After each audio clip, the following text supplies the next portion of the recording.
Davies in the middle. Checks back against Carter and scores. That is atypical for the Miedemar goal.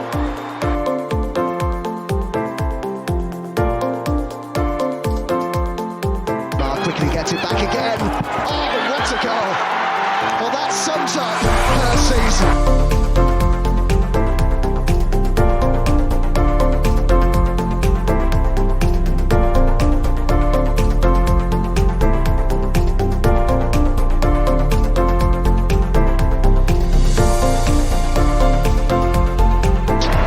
The Gunners are WSL champions.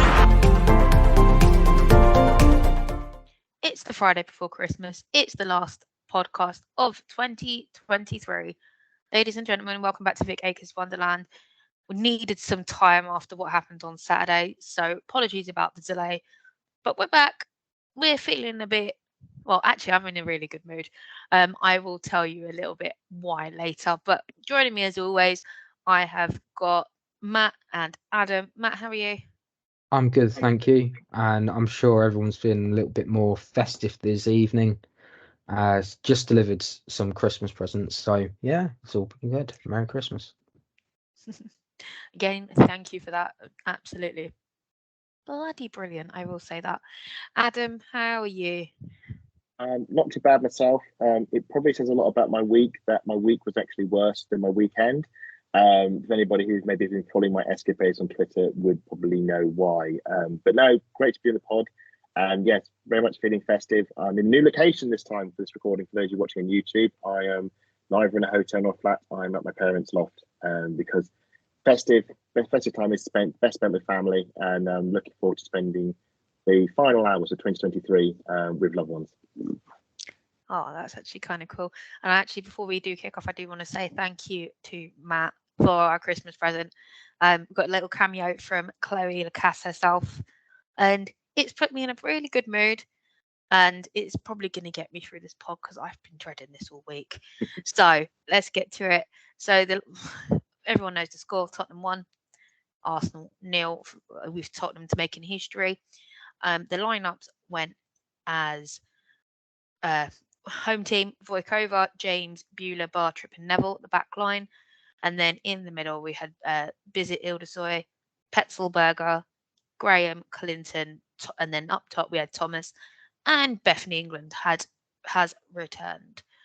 On their bench they had Zadowski, Turner, Naz, Brazil, Percival, Ale, Spencer, Ayan, and Pearce. Whereas the Arsenal went for Manu Zinsberger in goal, a backline of Katie McCabe, Amanda Listed, Lotta Vubamoy, Steph Catley, and then a middle pairing of Victoria Pelova and Leah Volti. And then up top we had Mead, and then Marnham in that 10 role, Caitlin Ford on the left, and Russo up top. The Arsenal bench consisted of Jen Beattie, Vivian Miedemar, Sabrina D'Angelo, Noel Maritz, Katrin Kuhl, Chloe Lacasse, Dina Blackstenius, Leia Codina, and Kyra Cooney-Cross. We had Cheryl Foster as the referee that day, and there was 19,480 fans there, with the away stand being completely sold out, as we like it, because the Arsenal are, as West Ham would say, the Arsenal are massive. But yeah, what did we think of the lineups, guys? I was happy with it. We knew that Kim Little would likely not make the cut because of the injury she picked up against Chelsea. Yep, that was so in her 300th appearance. Sadly, we have to wait for a little bit longer for that. Yeah, hopefully the new year. But on paper, you look at that and you go, yeah, it's a stronger lineup than the one that drew midweek in the Conti Cup. Alova Velti midfield worked great against Chelsea. Frida in the 10, she's played that a lot all season, last season certainly, and it's all come into form this season. Mead, Ford, Russo, it's a try to front three. There was nothing in that team that made me think we're going to struggle, because it was 10 out of 11 played that amazing 4-1 win over Chelsea. So there were no alarm bells with the starting 11, and I think it was the starting 11 we all predicted. Yeah, I think the only surprise was probably having Frida come in playing as the attacking midfielder, if I'm honest. I think just on the bench, you would have probably suspected maybe Kyra coming in and being that double pivot and then pushing Victoria a little bit more further forward, which is kind of what I predicted. But to be honest, I'm not mad because the way we were going for it, we were definitely going for it, and I think we'll go into the game itself. Sorry, guys, to have myself on mute yet again. So the game was pretty uneventful as far as I was concerned in terms of goals. Martha Thomas scored the only goal in the second half, as we were unable to convert any form of chance in the second of the back-to-back North London derbies. Adam, I know we've spoke about playing back-to-back games. Would you have rather lost on Wednesday? Well, we didn't spoke. We actually ended up arguing, but we're all good now. But we are good now. But would you have rather lost the Conti Cup game rather than the WSL? Would you have rather we'd seen Jen Beattie balloon her penalty over the bar and have us to go and suffer that, but then win it? The thing is, the penalty shootout win was so good. It felt so great. It was good. It was good. But where the points? That was my nagging feeling. That was my nagging feeling at the back, was that we'll likely lose this game, because I've said it time and time again, is you rarely win 2 in a row, and it but that's usually because you're playing against Chelsea 2 games in a row, Man City. You're not playing Spurs, and we're going to be playing our better team. But that was always it's a weird thing about football, and of course I said that, and I just got criticised is probably a stronger word, but I was suggested that my views were not in the most positive, looking forward, to the extent that I may be jinxing the upcoming game. But I that was my sort of fear going into it. And yes, in hindsight, it would be nice if maybe it could be the other way around. But would you have wanted Spurs to have won at Meadow Park on penalties, or just won normally and taken a lead in the Conti Cup group stage? It's a case of you're damned if you do and you're damned if you don't. Yeah, choose your poison. That's the thing. Choose your poison. What is the least worst thing to happen? We'll never know. But I was still confident we would get a win at the Tottenham Hotspur Stadium. We've won on the last 2 visits. Before this game, I said we never lost to Spurs. We've come close a few times, but we've never lost. But I've always said that a loss was going to happen at some point. As I said, I always say between now and the event collapse universe, Chelsea women will win the Champions League, Spurs men will win a trophy, and the Spurs women would eventually beat us. The laws of probability would be insane for not to happen. And I said that when it did happen, it would be painful, and it was painful. And we are left with the situation we are now. And it wasn't a very nice final outing for the year. No, absolutely not. I mean, Matt, we've dismantled Chelsea like 4-1 at the Emirates the week before. Do you think this was the ideal opportunity for us to showcase ourselves and the best chance to be I wouldn't say our biggest rivals, but it's the North London derby, so it means a little bit more to lead the WSL at Christmas. Well, it was going to be a 50-50 at this point because there was 2 points in it, so we would have only been a point clear of Chelsea come when Chelsea kicked off against Bristol. So you didn't have an idea. You had to kind of hope that Chelsea somehow fall apart against Bristol. And that's not going to happen.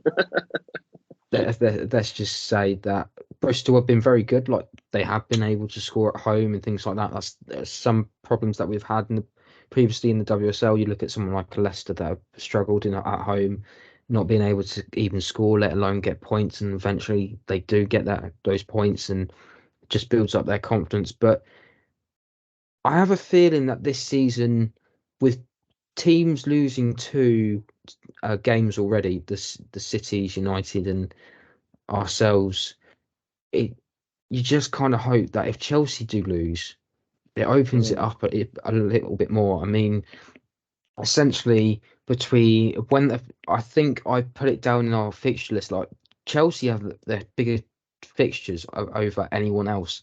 They play City and United in the opening day games of the New Year, or it might be Liverpool. But essentially, that's another team that's going to cause a lot They of. start the new year playing at Stamford Bridge against Man United. That's the That's first game back. That's the one. Should also add, just on a wild tangent, Man United last game of season host Chelsea, and that's going to be at Old Trafford. That'll be interesting. Let's just say that at the moment, this season has been totally unpredictable. We weren't expecting to go into any of these games and being like, oh, we're definitely going to win 5-6-0. Take the game against Chelsea, I think everyone would have been comfortable with a 1-0 victory, and then we go and thump them. And I think it almost feels a little bit like karma, the fact that we go and basically pound on Chelsea's door, and the entire door collapses in on itself. And then this time we're knocking on the door again and again and again, and that door would not budge. It wouldn't move an inch, and it's just because it's a North London derby. It does hurt. I think I was feeling really moody towards the end of the game because it hadn't gone our way, and then I can say I was stood next to Matt and I was feeling that moodiness. Yeah, it's a really odd feeling to have, because considering that last couple of North London derbies that I've been to at the Emirates, especially when it comes to women, it's almost like you could reach for the stars and touch the moon, because that's how you feel at the end of the game, because you know that you've got that adrenaline rushing. I mean, just to mention, last season, no, it was 2 seasons ago, or last game before West Ham, all we needed to do was win and keep up with to keep us in the title race, and Tottenham got their last minute penalty, and then we hit the post even. Things like that just set you up for the right, okay, it's sort of destined to happen. But it happened, and I know you're talking about fixture congestion and one way or another. Essentially, this match could have been avoided. We could have ended up playing Reading first and then Tottenham last to change it around. But this is one thing that I don't like, is when teams get each other, say in the FA Cup, and then they've got each other the next week. It's happened a couple of times. You could go back to the Conti Cup. We ended up playing Man City at Meadow Park at midweek, and that goes to extra time. Stina scores, win the game through to Conti Cup final, and we go on to win the trophy. But the consequence is we lose that game against at the Academy Stadium. So it's something that I would like them to look into and try to avoid as much as possible. But I think, Adam, you've made this point before, that it's inevitable that sooner or later things like that will happen. Yeah. Well, my feeling with the Spurs is like I don't, right, this is going to sound wrong. I'm not glad that we lost. Okay, I should just underline it. But I'm glad that it's now out the way. You know, it's like going for a tooth extract at the dentist. You know it's going to be very painful and it's going to be horrible and you don't like it. But once it's done, it's out the way. It's happened. It's in the past. We don't have to think about, dreading the first defeat. The first defeat has happened. It's shelved. It's happened. I've got so many thoughts on this. I think, Matt, you're absolutely right. It's about the pounding of the door, because it's another low block team like Liverpool at the start of the season, where we just couldn't find a way through the way we were playing. And the first half, I think we hit the post from forward. Other than that, we never really got through. And the thing when you're playing a low block is you've got to get the early goal. When we played away at Brighton, Steele got the early goal, and that set us on our way. And the longer it went on, the more worried I got. And I said it on Twitter, and I was sat obviously with you, Matt and Lottie. In that second half, the only time I thought we would score was in those opening sort of 10 minutes.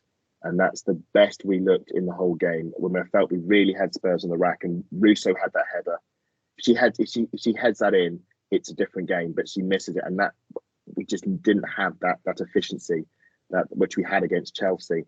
And then the goal just comes from naivety on our half. And I think there's what's the best way to describe it? There feels like there's always been a bit of arrogance with Arsenal, like entitlement that, we will beat Spurs because we've always beaten Spurs, or we've never lost to Spurs. And so it doesn't maybe really matter. And when you watch the game back, when they play out from the goalkeeper, we have 4 of our own players in the Spurs box. That can't happen. And it's because we overcommitted in the press, because Jones plays a high press. We threw too many players forward. Palova gets drawn in, and it's a naivety thinking, we can win the ball back here because we're on top. And the best way I can describe this goal is if you flip back to the men's side, and when we beat Man City in the FA Cup semi-final, when Aubameyang gets the opener in Wembley, and Arsenal draw Man City in, it looks like we're going to lose the ball playing out for the back, and then we work it quickly to the left, switch it quickly over to the right, and then cross it over into the middle, and Aubameyang scores. And it was exactly the same as Spurs. It was they sucked us in, we fell for it, and they played it out brilliantly. And I remember watching it, and when the move happened, and obviously it was happening over in the pitch, and Matt turned to me and he said, "I know it's all right. We've got it sorted." And we had it fine. Catley was on the ball, was shepherding the player out wide. And then the key thing happens. I'm sorry to bring her up, Matt, because I know you're a big fan. Leah Velti makes a critical error. If she runs to Catley, if she holds her run and stays with Martha Thomas, it's not a goal. But because she runs towards the ball, Thomas is free. And I would say, taking my Arsenal bias off, because otherwise I will vomit, I want to say to Spurs, as a neutral, brilliant goal.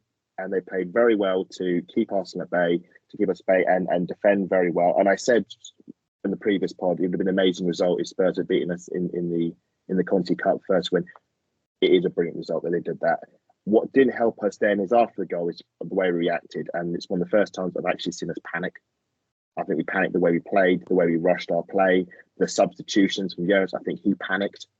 And we were by the end of the team, it was just Kyra Cooney crossing the midfield and every striker on the pitch pushing forward. I was going to come to that, Adam, but let's jump the gun for now. Nope, we're going to jump the gun. We're going to continue with this. Nope. So towards the end, we had Kyra Cooney cross all alone in the midfield, and we had 6 forwards on. Pure, utter chaos or desperation. Can someone please define that move from Jonas for me? This reminded me, I'm going to go back to the Conti Cup. You remember when Emma Hayes brought on Ken Reid and she was playing right back, and then she brought on another right back, and then she brought on another right back. Was this in the final? In the Conti Cup, they changed the right back 3 times. Yeah. And it was almost like Jonas panicked so much that he didn't know what to do. And it's very... you've only seen it a couple of times where he doesn't know what to do in certain situations. I think you can probably throw the Lyon game under the bus because of the game, what happened at that time in Vivian ACL. That you can forgive that because essentially the mentality of the whole squad and the opponents goes because they know that it's a really dangerous thing to happen and they understand it's another player. Both teams have gone through this. I'm sure you could probably say the Chelsea FA Cup semi-finals, pick one or whatever you like. Yeah. I am struggling with other ones as well, but take your pick. There has been times. Go on, Adam. Yeah. I was going to say, I can think of the FA Cup final when he got it wrong, the Man City away game when he actually openly said, I got the team wrong.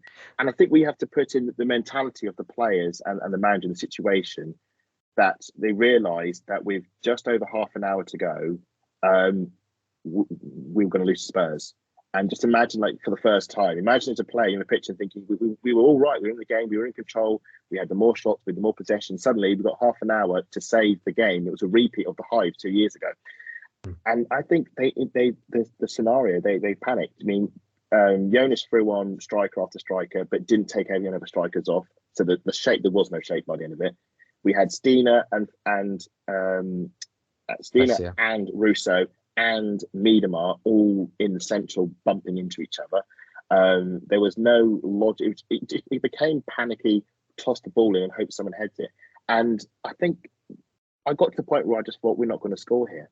We are not going to score a goal here. I had no confidence. The last real shot on target, I think, was a Russo, volley that the keeper got across well to save. I mean, the keeper got player of the match, but if we're going to be brutally honest, I don't think she was ever stretched. You think back to don't either. No, there's no way. For me personally, I would have given it to Kit Graham all day long. Thomas for the goal. No, Kit Graham. She put a shift in that game. As much as I despise Tottenham Hotspur because they're Tottenham, she put an absolute shift in. They all did, and I think also having the lead really helped to. I don't say motivate them because it's North London derby, but it gave them something to hold on for. and we knew it was going to be attack versus defence. I mean, we had 31 shots, which is ridiculous. But if you look at the XG, the amount, because the XG is like, oh, we got 2 point something XG, so we should have got a goal. And I said, yeah. But if you work out the averages, the XG value of these shots was so low. So it was never a shot where like the XG for like the Thomas goal was pretty high because it was the only clear cut opening from both teams. We were shooting from stupid positions. We were trying to shoot from the wing. We were trying to shoot from distance. We were trying to do ambitious sort of volley. I think the closest thing was Kyra Cooney Cross attempting a wonder volley that was sort of headed wide. There was no thought. And then when we were in good position to shoot, Ford was trying to chop and pass to somebody else. And like I said, we panicked. Like, do you, Adam, without looking at your stats? So the stats are on the screen next to me. So you want to just minimise that for a minute. Yeah. How long do you think it took Arsenal to get their first shot on target in the first half? Arsenal. You'll be shocked which minute. Okay, I don't have that number in front of me, but I'm going to say it was probably the Frida shot. So I'm going to be having a batting average of maybe around 30, 35 minutes, maybe 40. I was going to say 39. Oh, Matt's the closest because Adam couldn't give me a proper number. Yeah, I was 2 minutes. Yeah, it was the 42-minute mark. It took us that long. It was Frida, Leonard, and Mornham. And the highest XG shot we had was the Palova looper that the keeper just had to take 2 steps over and catch. I mean, that was the quality of efforts we had on goal. We never had a clear shot, which is poor on our behalf. So no, I had no confidence in our attack that day, which was really weird considering how good we were the previous weekend when everything we struck seemed to go in. It was a sickener. It was a worry though because towards the end it was like they were passing so slowly. It was like, come on, you're 1-0 down. You've got 10 minutes left to go, and there's no intensity. No. Usually they'll be playing 1, 2, 3 balls and off we go.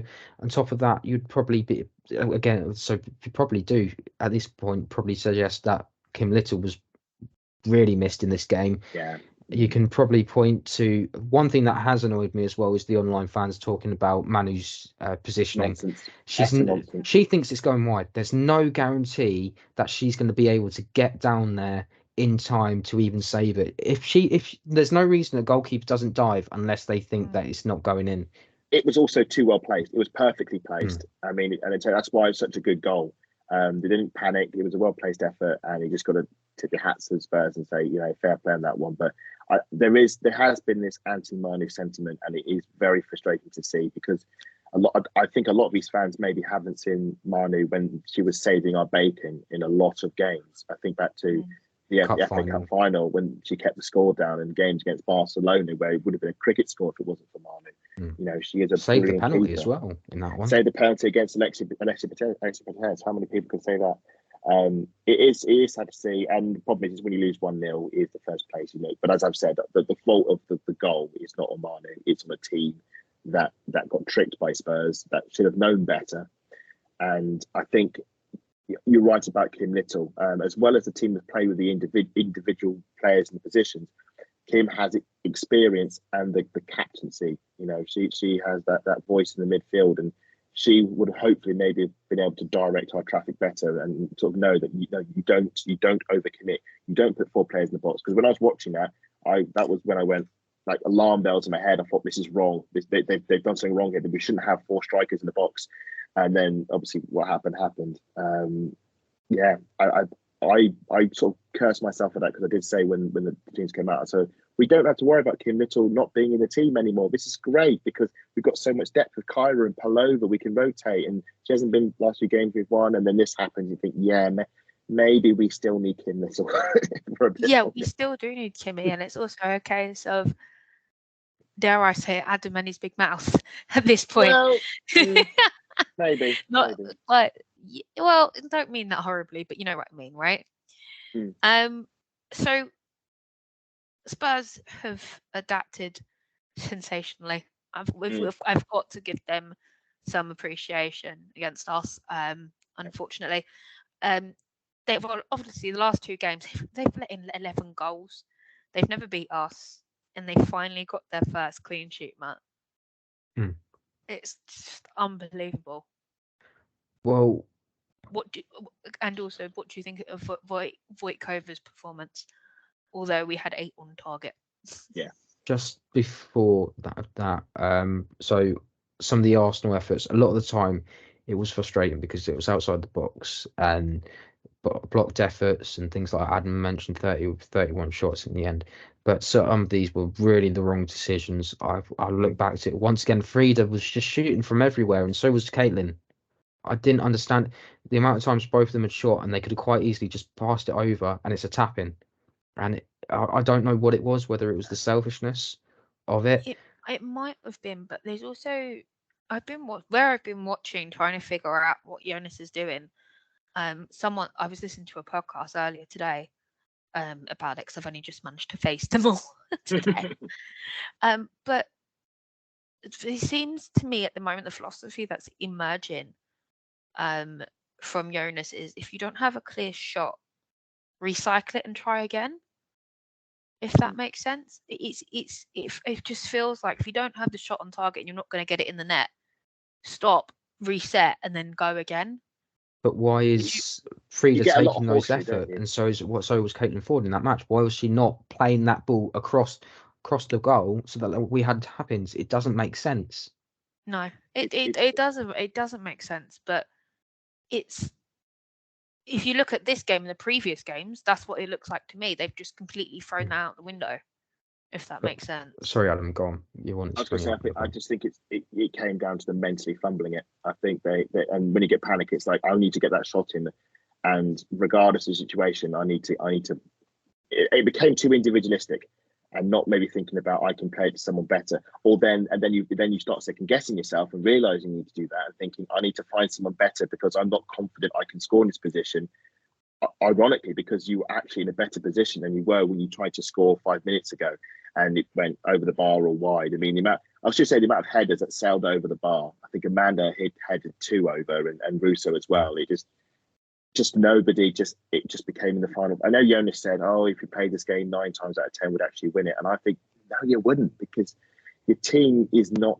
If this had been the keeper, you don't want the keeper performance. If she'd been making huge, dramatic fingertip saves to claw balls away from the top corner, and she's rushing out and timing her charges of perfection, sweeping, you think this keeper's unstoppable, and you go, fair enough, that game happens.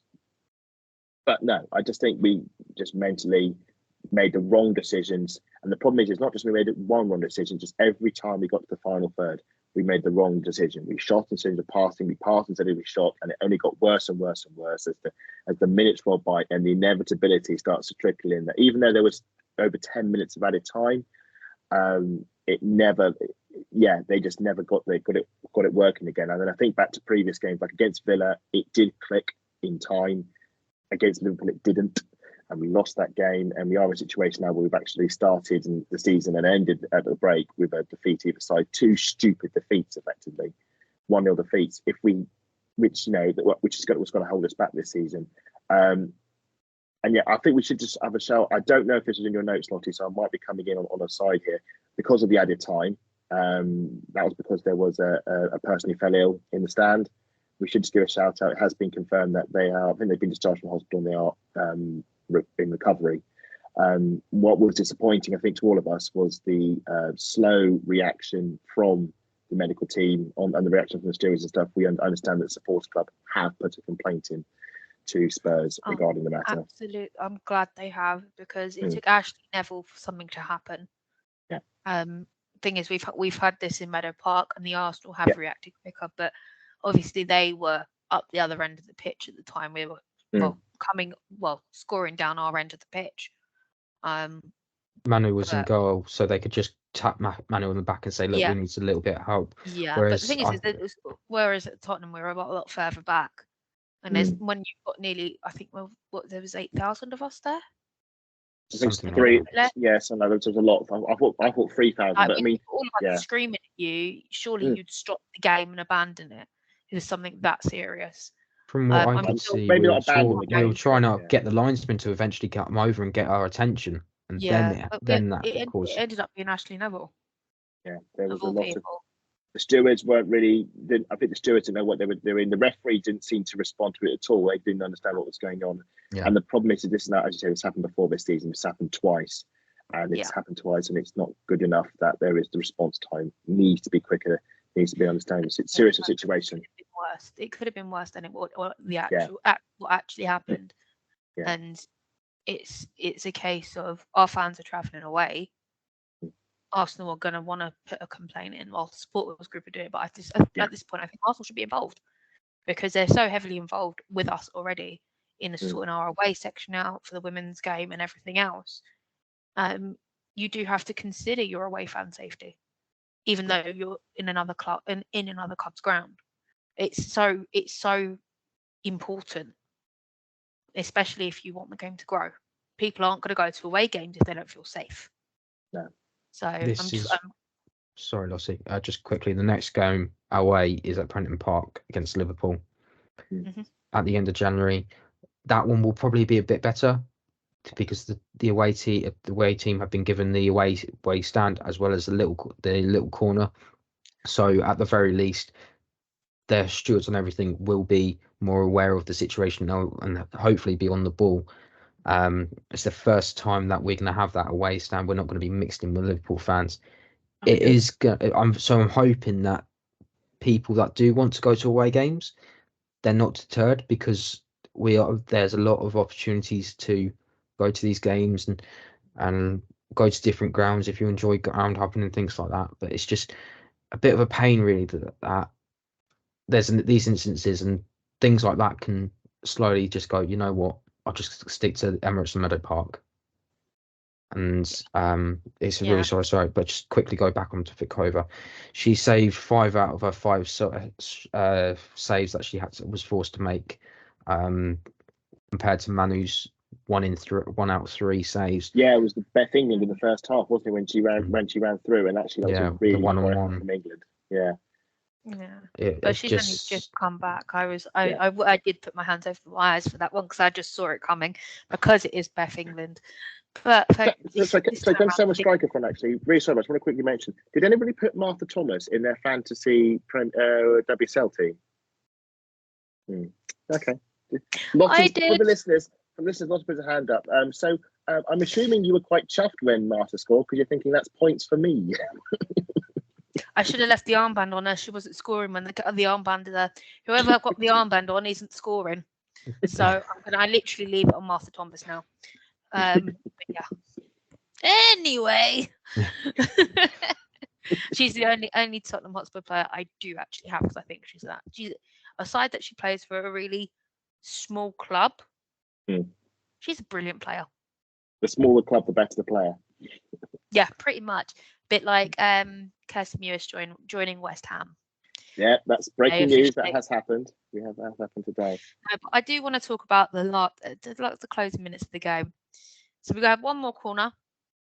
And Manu Zinsberger came down the pitch. And first thing out of Adam, I believe it was you. Okay, Manu, top bins. That was me. It was one of you two. It came from my right. So I flipped around and thought, you know what, don't even look at you two. Just watch. Didn't go in, obviously. No. And then it was Rosella Ayan and Manu racing back down the other end of the pitch. Yeah. Thankfully, our 24, Chloe Lacasse, slid in and stopped Rosella Ayan having her easy tap in. I think it says a lot about Spurs that they didn't score that open goal with the keepers at the other end of the pitch, and they still didn't get that one goal. Fair play to Chloe Lacasse with the speed to get back. I mean, exactly. The thing is, that is why we say running down the wing. I guess saving our bacon. No, I mean it was. I mean, I don't blame Marnie for going up for the corner. It's one that I remember she nearly got a goal at Man United last season for late corner. And until if she'd scored it, I mean, the place would have just collapsed. It's like it's in the away end and things like that. It would have been bonkers, and it just. But again, I mean, it sort of highlighted the strange nature of the game that Spurs should have scored their second goal. And that was, I think, the final whistle was like a few seconds later, and that's sort of when it all happened. I don't really begrudge them the win because if I'm to be extremely brutally honest, this was a defeat that was 2 years too late. Because for me, they didn't, but they should have beaten us 2 years ago in the Hive, and we got bailed out by a late Viv header. I should say Viv actually come on. That's what Vivian Miedemar does, though. Let's be honest. Although she's not fully fit at the moment, in my eyes, that is what Viv does. And Viv is not Viv at the moment. Absolutely. I'm sure our Dutch friends will completely agree with that as well. Yeah. So Viv saves on that day, and I think we got lucky, but Spurs got very unlucky. They should have closed out. They did this one. Viv, I mentioned last pod, we didn't have to throw Viv on to save the game against Chelsea. That's how great our bench is. We did throw Viv on in this game, and she's still a few yards short, sadly. Hopefully she'll. Sorry, I didn't mean to laugh, but it's just a coincidence after coincidence at the moment. I know.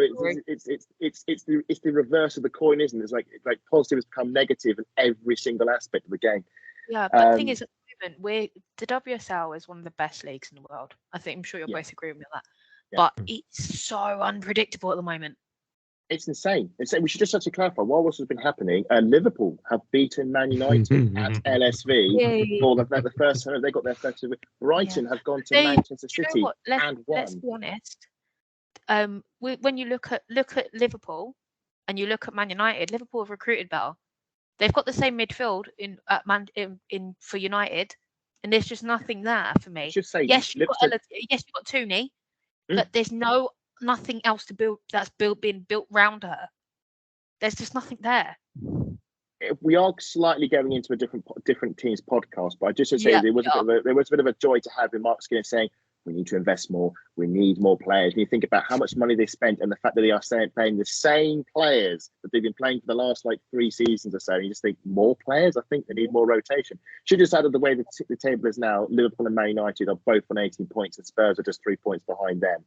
So that is very, very interesting to watch. And I think Spurs, I think last season was a freak season for them in terms of what happened. Everything just went wrong last season. Obviously, they binned off Brian Skinner. The way that they're building again, it's going to be interesting to see what's happening. It's their first win in 6, and it's over Arsenal of all bloody teams. But I think they're more like the team they were 2 seasons ago when they won at Man City and they very nearly beat us. And I think they're back on track after they lost their nerve last season. And they've got talent coming through. Beth England next year, rather, in the new year, she's going to be dangerous for them. Second half season, she's going to be very dangerous. And I should say, the North London Derby Emirates Stadium, it's always treated as a bit of a it's always been treated as a formality. We will win because we will always beat. Years and years and years ago, we beat Spurs 10-0 and thinking an FA Cup tie. That gap is closing. They are coming up the rear, and I think that, as you said, the North London Derby at Spurs, we're hoping it's going to be a sellout, but there's an actual edge to this now because Arsenal, the team, know we could lose this because we've lost it before. Those players on the pitch will have to go for the rest of their lives knowing we were the first team to lose to Spurs. It was us. It was our fault. We made that mistake, and now we've got to correct it when they come to Emirates Stadium. That's in a 3-game period of Man United at Emirates Stadium and Chelsea at Stamford Bridge. That's going to be special. So I can't wait for that. No, I can't wait for it either. And it's also a case of I'm hoping Vivian Miedemar will be back and find us scoring boots by then. So because we're not playing them till March. It's around that time, yes. So the 17th of February. Arsenal do take on Man United at the Emirates, which will be absolutely mental because Russo is now on the right side, right shade of red. I think that's the best way to put it. We should say both games have sold over 20,000 tickets already for Spurs and Man United, so that bodes very well for the next year. Yeah, well, Spurs is going to be a sellout because it's a North London derby. It's the 3rd of March, by the way. There we go, 3rd of March. 3rd of March, the North London derby. Tickets are all on sale. If you are in and around London and you're looking for something to do on the 3rd of March or the 17th of February, go and get your tickets. Come and join us. Me, Matt, and Adam will be around. You might not see Adam because he's sitting in the posh seats, but me and Matt are certainly. Got to have those prawn sandwiches. Got to enjoy the prawn sandwiches. They won't eat themselves. Who ate all the prawns? Absolutely. He ate all the prawns. Sorry, off subject. But yeah, no, overall, we've lost. We finally bit the bullet. What next? I said when we beat Chelsea, the title race was on, and I'm afraid now it feels like the title race is back off again. And I feel like I'm going to be doing this a lot throughout the season, like a light switch, just constantly flicking it. Because the maths are, we've lost 2 games this season, and people know that you don't win the WSL title with more than 2 defeats. So it feels like we're going to have to go unbeaten in the second half of the season.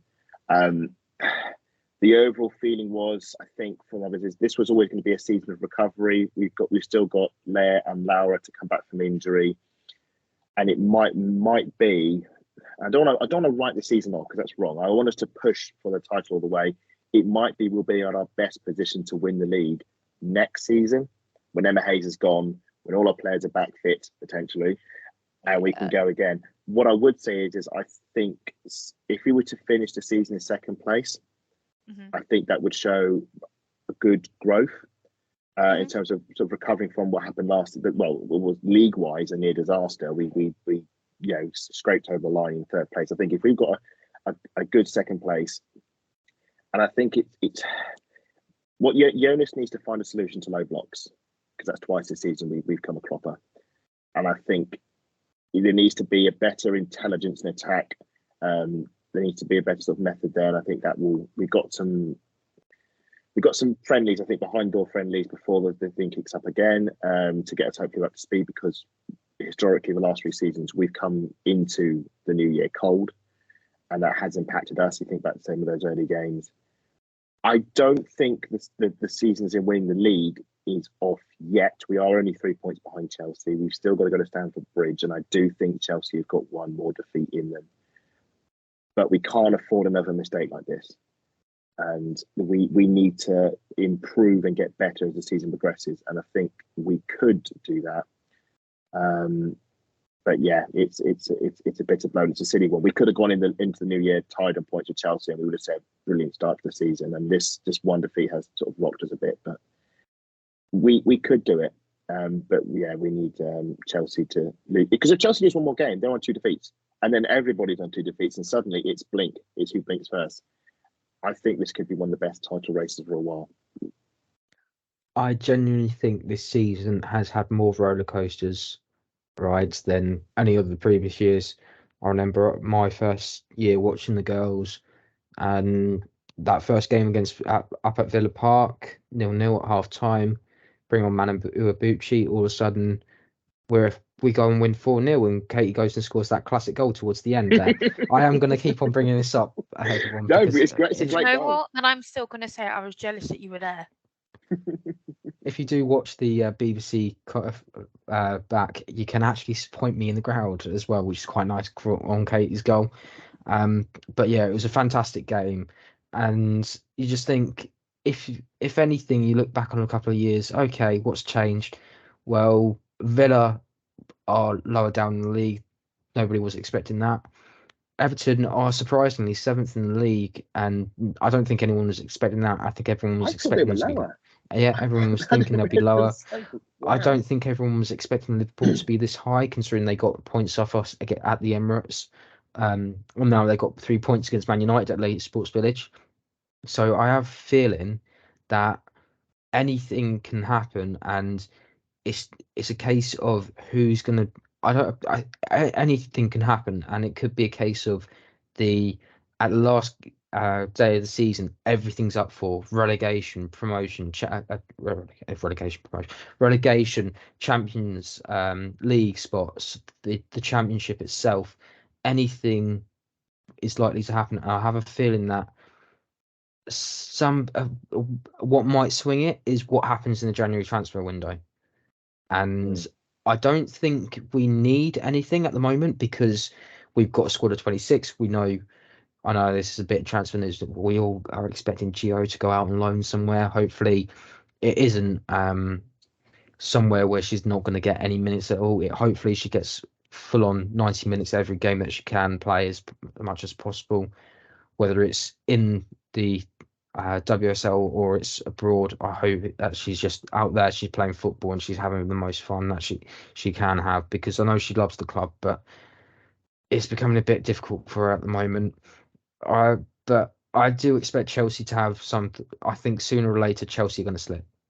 And yeah, they slipped up against us, but I have a feeling they're going to slip up a little bit more because sooner or later they've got the Champions League to look at, and they're nearly there with that. So I imagine sooner or later they'll have to go. It's one or the other. You can't have both because we tried it and we had the ACL injuries.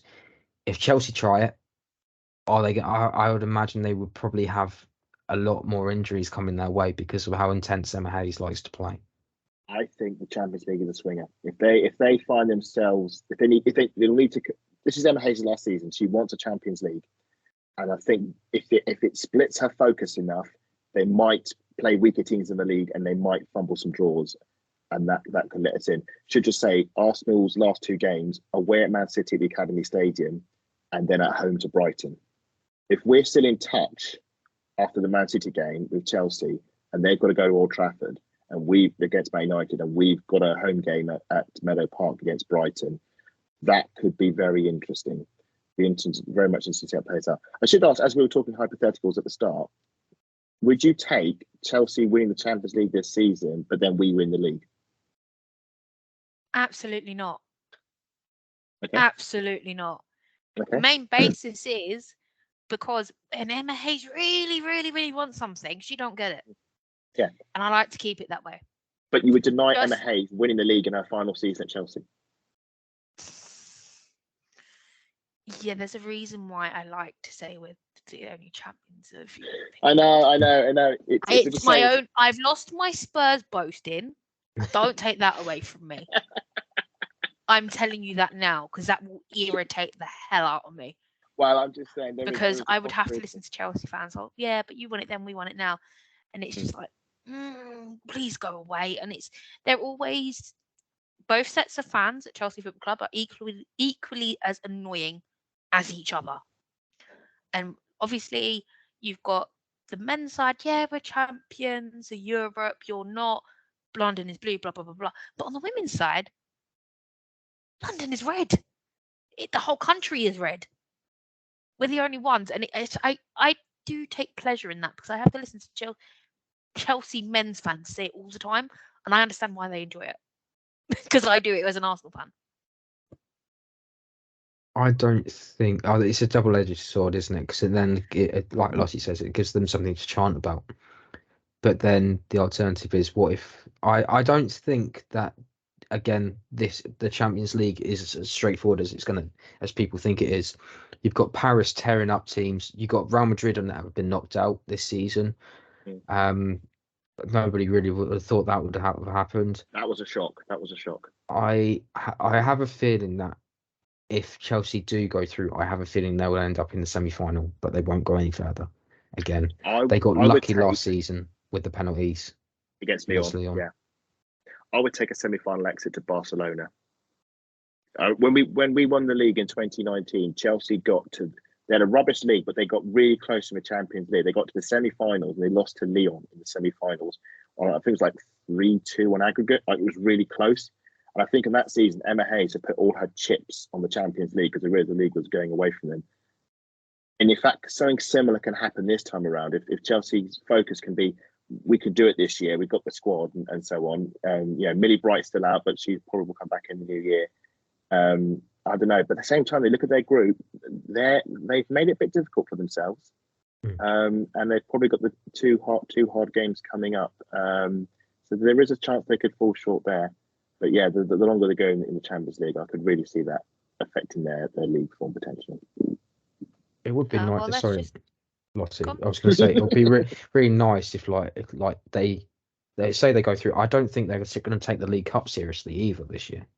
Yeah, I could see that. Again, it's that one thing Emma Hayes wants, and that's the only thing missing from her collection. Let's be honest, guys. All right, so that is the end of the pod. That is everything for tonight.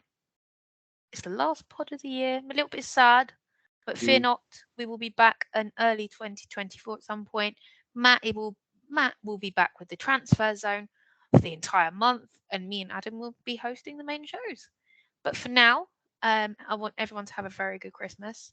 Oh, happy holidays if you're not celebrating it, and just enjoy the winter break.